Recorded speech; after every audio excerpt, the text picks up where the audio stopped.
Adolescentes, futuros votantes, gente rara que no sabe que el liberalismo económico es una sociopatía, bienvenidos a la Escuela de Democracia. Soy Ricarís, el profesor de Democracia. En nuestra última clase os explicamos cómo funciona el voto nulo, el voto en blanco y la abstención. Hoy vamos a hablar de la decisión de voto. Antes os contaré que hace unos años, cuando mi hermana tenía más o menos vuestra edad, me preguntó: Pero a ver, ¿yo a quién tengo que votar? como os dije la última vez, tú tienes que votar a quien tú quieras. La decisión la tomas tú, y solo tú, y solamente tú. Pero ¿cómo podemos decidir a quién votar? Esa es una decisión importante, así que empecemos ya con el tema 4. ¿Cómo decidimos nuestro voto? Pues hay varias formas. Por ejemplo, una de ellas, una de las más habituales, es el voto por ideología. Tú ves el mundo de una forma muy concreta y votas por esa razón.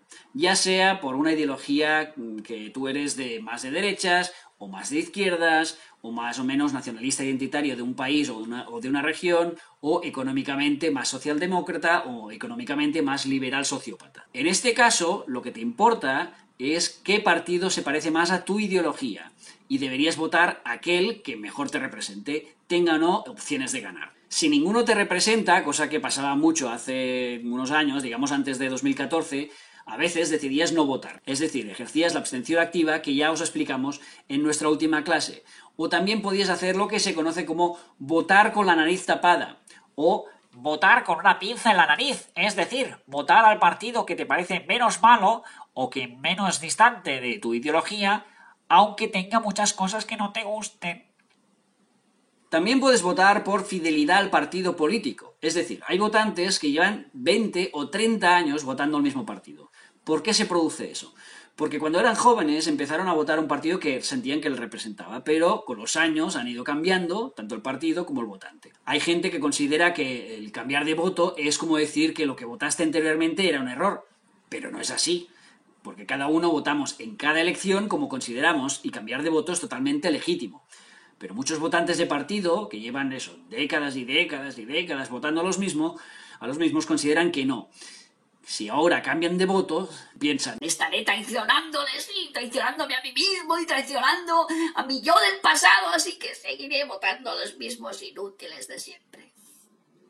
es como si lo que votó el Ricard del pasado, que votaba socialista, marcase el camino del Ricard del presente, que no vota socialista. No tiene lógica, ¿verdad? Bueno, pues eso es un concepto que tiene muchos nombres, pero por ejemplo uno de ellos es fidelidad de voto, aunque este caso sería un caso un poco extremo, que también se conoce como ser rehén de la fidelidad de voto. En este sentido, hay unos estudios bastante polémicos, pero que son muy interesantes, de un psicólogo que se llama Stanley Milgram, que no tratan sobre cómo votamos, sino tratan sobre la obediencia y sobre el peso de nuestras decisiones pasadas. Es decir, que si tomamos la misma decisión durante un tiempo determinado, luego nos cuesta dejar de tomar esa decisión aunque sepamos que está mal. Creo que este estudio os puede interesar mucho, este estudio de Milgram, así que os dejaré el link aquí en el texto del vídeo, lo podéis ver, ¿vale? Incluso para los que seáis más vaguetes, Hay gente que es muy baguete, por Dios. lo que podéis hacer es ver una película que se llama Experimenter, la vida de Stanley Milgram, ¿vale? Que trata sobre este tipo de experimentos, la vida de este hombre. Otra forma de votar, la tercera, no tiene que ver con la ideología, sino con la afinidad personal. Es decir, tú votas a un determinado político más allá del partido en el que esté, porque te cae bien, porque es muy atractivo, porque habla muy bien, porque te gusta su forma de pensar o de actuar, o simplemente porque te irías con él de cañas.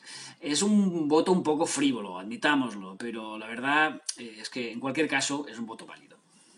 Otra forma de decidir tu voto es la influencia familiar. A ver, dejémoslo claro. Hay mucha gente que no tiene ni idea de política y que solo votan porque en su familia también lo hacen, también votan.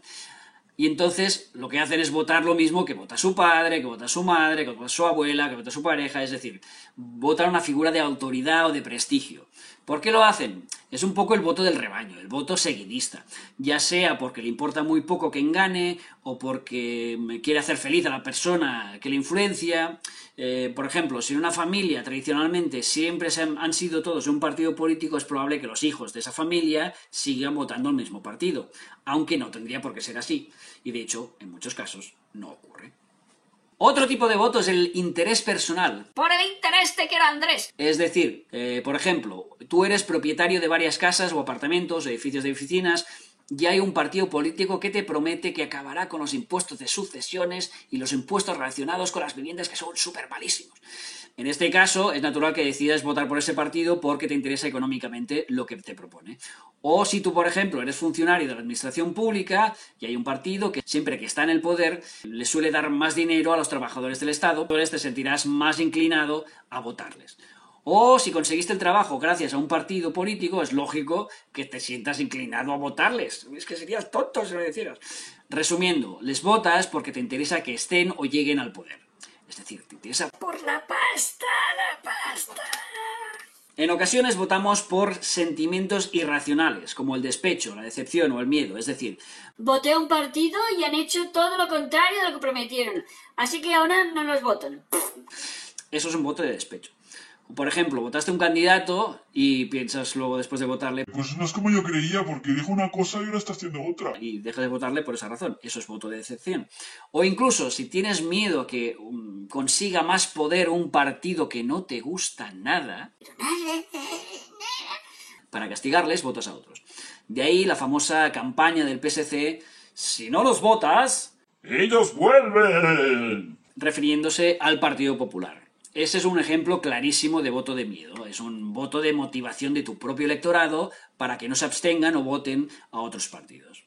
Una forma opuesta de votar, mucho más racional, aunque también puede estar alimentada por sentimientos como el miedo, es el voto estratégico. Es un voto que no representa necesariamente a tu perfil ideológico, pero que sirve para que otros partidos no ganen.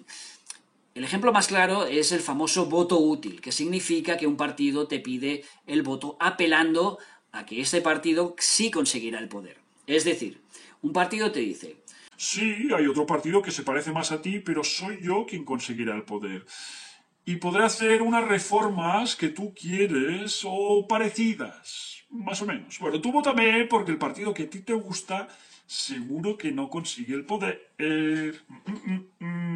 Esa es una clara apelación al voto útil. Se llama útil por esa razón, porque si me votas a mí que conseguiré el poder, tu voto será útil. Si votas a otros que te gustan más pero que no llegarán, eso será un voto inútil. Y esos, evidentemente, son argumentos de partidos grandes o mayoritarios, y no tienen por qué ser realmente ciertos. ¿Por qué? Porque a veces les votas, llegan al poder, y de esas reformas que querías, las guardan en un cajón, y ahí se quedan. En fin, estas son solo algunas, pero realmente hay muchas formas de decidir cómo votar. Así que, conclusiones. Hay varias formas de decidir nuestro voto. Por ideología, por fidelidad al partido político, por afinidad personal al líder político, por influencia familiar, por interés personal, por sentimientos irracionales, por voto estratégico o por muchas cosas más. Pero recordad, todos y cada uno de nosotros somos libres de votar lo que nos dé la gana y nadie puede ni debe decidir por ti. Además, votes lo que votes, siéntete orgulloso de ello, de haber votado y del partido al que has votado.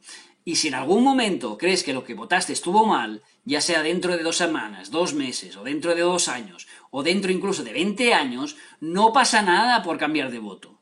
No significa que lo que hicieras antes estaba mal, significa simplemente que has cambiado de opinión, que es algo que mucha gente hacemos cuando nos hacemos mayores. En próximos episodios os explicaremos cómo es la monarquía parlamentaria, cuál es el papel del rey, de la Constitución y muchas cosas más aquí en Escuela de Democracia.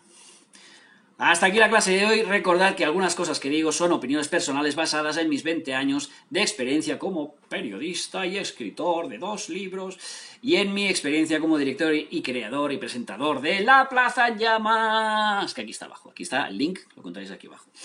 Así que si te ha gustado la clase de hoy, déjanos un comentario, dale al like, suscríbete a nuestro canal, compártelo en las redes, difúndelo en WhatsApp, en Telegram, donde tú quieras, en todos tus amiguis, del cole, de la uni y de donde sea.